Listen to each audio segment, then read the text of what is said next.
But in that day, I got my foot in between two skids that were loaded with freight, and I grabbed the thing and turned, and my foot was wedged. And I turned and just snapped.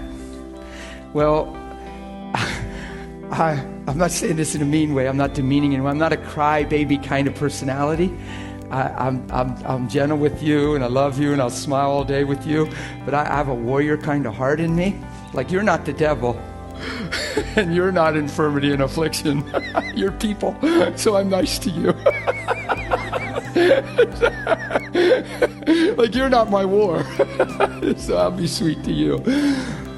But because I have that warrior mentality and I don't have a lay down and die mentality, I grab the gospel immediately. It's just the spontaneous. And my knee, and you know when you hurt yourself. And I just, Father, I thank you. And I just kept pushing and pushing and pushing. Father, I thank you. And I was pushing. Because of the adversity, I'm pushing, Father, and I'm pressing through this thing. At the end of the day, I had accomplished more work than anybody in the history of the warehouse. Rick has an idea what I'm talking about, pulling numbers straight. These guys are working, they're not like we work, they're working incentive. You get paid for what you do. And I had us on a team of 8. I wouldn't work number 1 because I just hung in there about 3. And these guys only did what we were doing our whole lives for 6 months. So I could have done more. I didn't need to make a whole bunch of more money for these guys. That would have hurt them anyway. We teased all the time. At the last day I worked there, they asked me to take this big order and show them what I could do, and I did it, and they freaked out. You've been holding back all this time. We could have made some big bucks. You guys don't need big bucks. You'll hurt yourself with it. But I said, you guys need Jesus. You don't need big bucks. You need Jesus. More of Jesus. That's what I told them. They freaked out on me. But my knee snapped. So at the end of the day, I did more work than anybody. And when they saw my numbers, they freaked out. It was because of the conflict. It was because of the pressing in and looking to Jesus. And at the end of the day, when they said to me, how'd you do those numbers? I didn't realize what I did, but I was getting so with the jesting of just the macho part, the grandpa thing. They were calling me grandpa all the time. I didn't ever thought, it's even to this day, that really bothered me. I think it just made me aware that I was 16, 17 years older than them, and that must have meant something. And when they asked me how I pulled so much, I should have told them, shouldn't I? I should have said, well, I got my foot in between a skid board and my knee snapped. And I held on to the gospel all day. I worshiped Jesus, and I honored him for his blood and his body, and I thanked him for restoration and strength and wholeness in a knee that's like brand new. That should have been that would be no, you'd expect me to answer that way, wouldn't you? And guess what I said? I said, well, I guess it's because I'm a grandpa. When you guys get to be a grandpa, maybe you'll be able to keep up. That's what I said. Now, who knows that's not why I pulled so much. I got in my car, and this isn't God judging me. I got in my car, but see, there's things in your heart that are wrong motivations they're taking advantage of. If I put faith in the strength of my legs, who knows that now my leg's a target. My leg gets taken out. Now how strong are you, hotshot?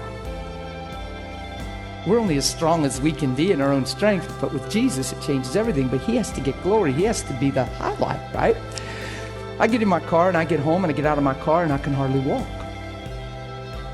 All of a sudden, I look down, my knee's like twice the size of the other one. And it wasn't long before my knee looked like somebody pushed a football in underneath my skin.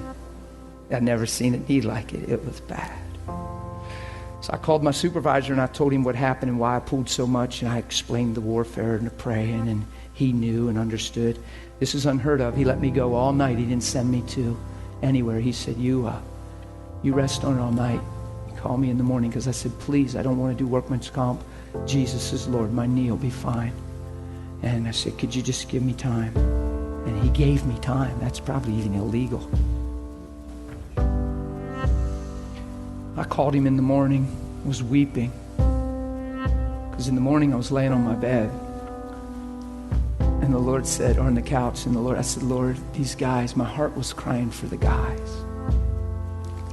And see, you gotta have right reasons for why your heart's hurting. You can't be crying just because you're in trouble.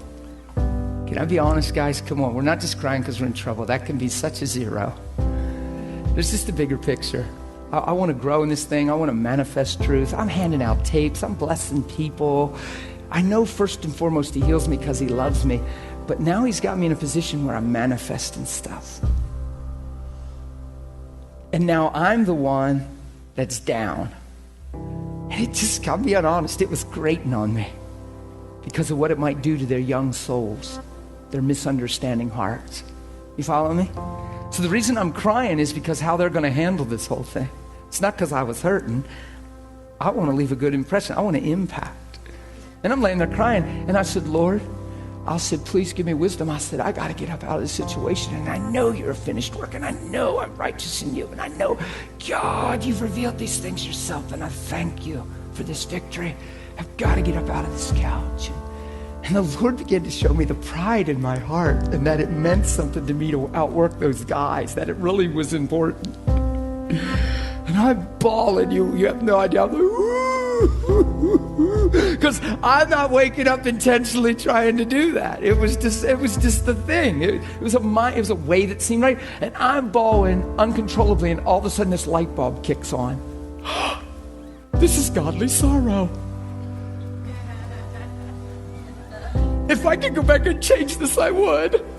And I got so excited because I just started to become the message I preach to people all the time. I was like, this is it. This is redemption. My knee has to go back now because I'm sorry.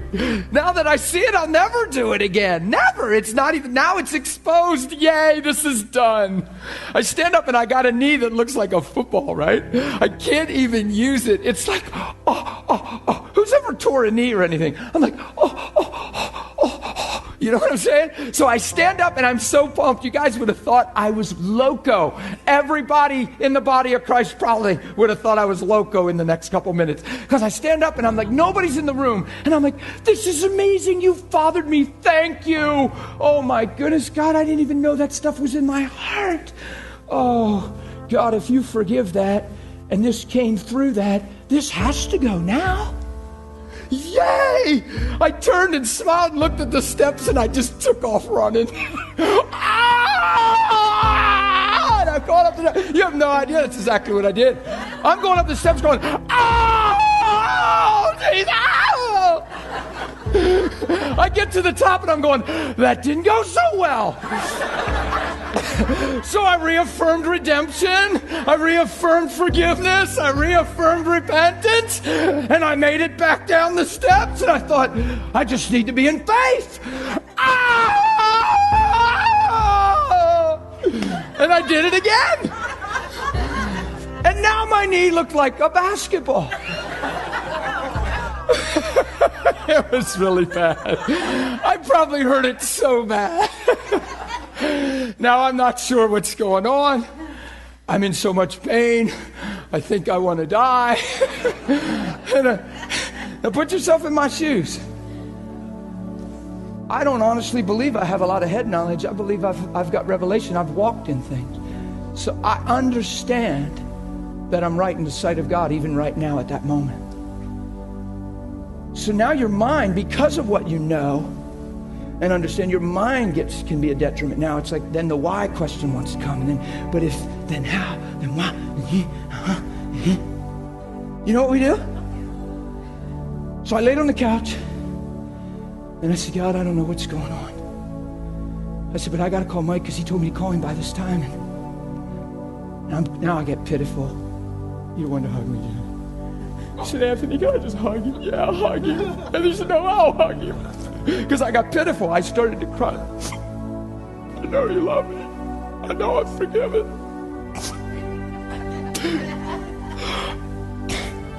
And then I called Mike. Mike said, well, Dan, you need to get in here, fill out some paperwork. You need to get over to our medical center.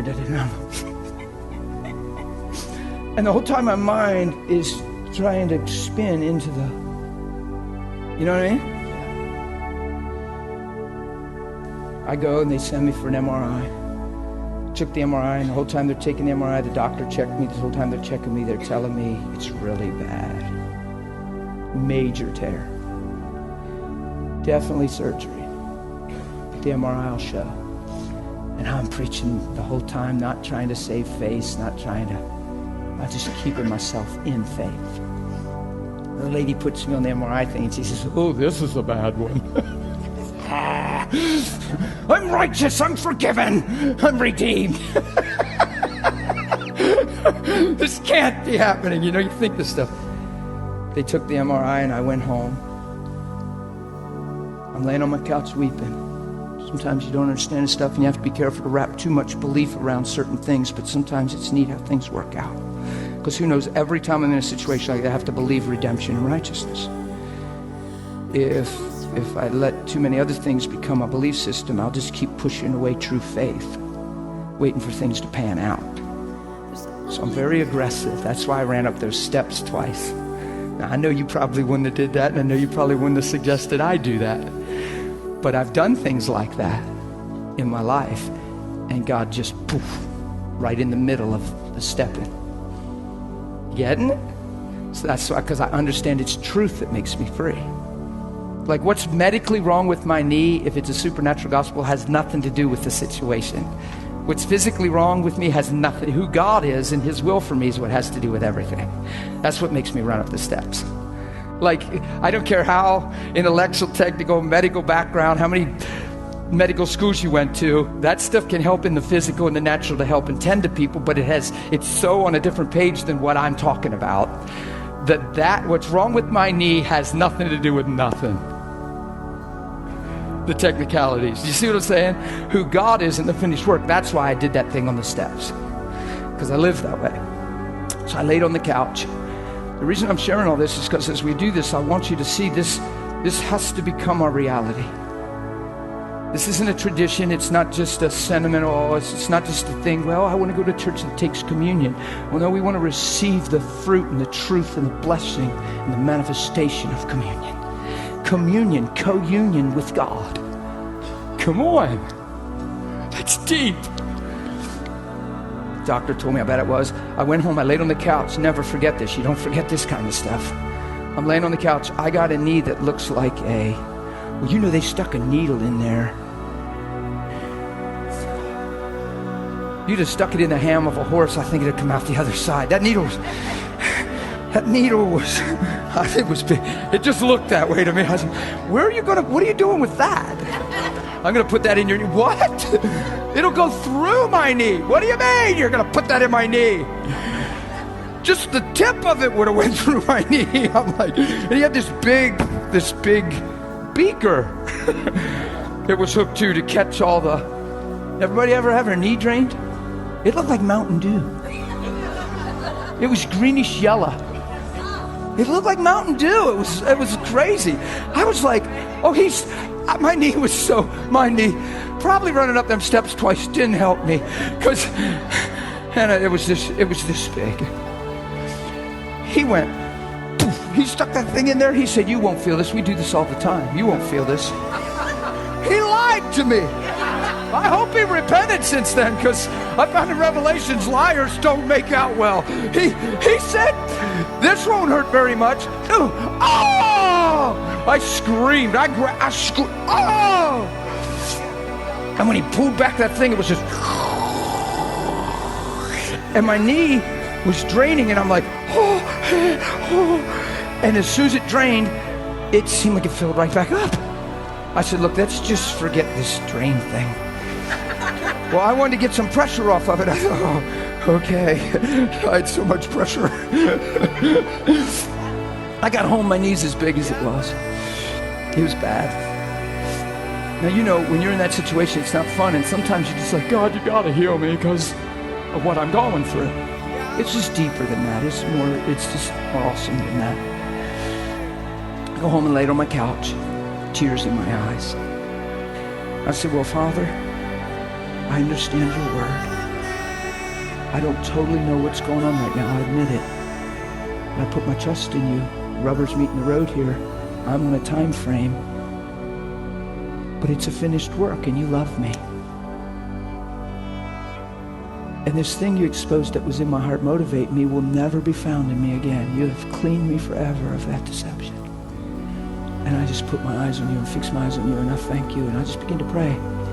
And that mighty, that wonderful Holy Spirit came on me and just healed my knee. Just healed it to where I stood up and was healed. That's fun. The 2 days getting there could have rocked my mind if I let it. Could have sent me on a tangent of worry and why isn't this working? But I prayed everything I was supposed to pray. Where's God? All kind of prayer. I need this to happen, and striving and nope, it's just to settle down and hold on to love. Settle down and hold on to truth. It's my best friend. Whoa, your mind wants to go 20 other places. Settle down and hold on to Jesus. Are you guys getting this? Come on. You might not have been laying on the couch that day, but I was. It was really fun. That's the testimony I share where I walked in the office and the man was holding my MRI, reading it while I was coming in the foyer. And he said, Dan, how are you walking? Where are your crutches? Your knee looks great. And I lifted my hands very high with a heart full of worship and a foyer full of people. And I said, I told you 2 days ago, Doc, I serve a living God. His name is Jesus. It felt good because it gave him just honor because I believed in him. And the doctor scanned and checked my knee, and he slapped me across the knee and said, my goodness, you're healed. Because he was a Christian man, and we had a talk when I was in there. And the reason he thought I didn't want a surgery was because he thought I was too spiritual for a surgery. That's what we think right away. Too spiritual, too proud, too religious, spiritually proud for surgery. Well, you know, God uses these things, brother. You don't have to be too big for that. That had nothing to do with my motive. I looked at him and I said, it has nothing to do with that, sir. I said, I believe you've helped lots of people and God's given you a gift and ability, and I thank God for that, and thank God for all the people you helped. I said, my issue is, where's the power of his name that changes things when I speak Jesus? I said, that's the aggression of my heart. And I said, I'm going to have it. And that's why you're not going to do a surgery on my knee, because I'm going to have that. He looked at me and said, you're really serious about this? I said, you have no idea. I said, I'm just playing it way cool for you. So 2 days later, because that's my motive, and because of this truth right here, come on, this never challenges this. This never redefines this. 2 days later, this should never question this. This is what changes everything. And what we do is we shift because of experience, and we turn this beautiful relationship into a method we apply to get a better knee. And if it doesn't get better, we got questions. And it produces unbelief and concern instead of faith in him. You follow me? So this is a big deal what we're doing this morning. But it was really fun for him to slap my knee. You know what was more fun because of my heart for my coworkers? Walking back into work and never missing, because that was my weekend. I never missed a day of work. Now guess what the MRI said? Major tear, emergency surgery, 5 months rehabilitation. Yo, do you guys see what's wrong with me? You see why I act the way I act, and talk the way I talk, and smile the way I smile? Because this isn't a doctrine. It's a reality. And it could be lived. It can be walked out. So one of the funnest parts was walking into work with my release form from the workman's comp doctor. And they already got word from the medical center that I was going to be out for at least 5 months. And I go walking in and hand them my paper, and my coworkers go surrounding me, and my bosses come around me, and I'm not hobbling. I don't have a blown out knee. I don't have a big football. It's me. And they're surrounding me, like, what's going on, man? We heard you were this and that, and you were this. Yeah, I was. Yeah, but what do you mean?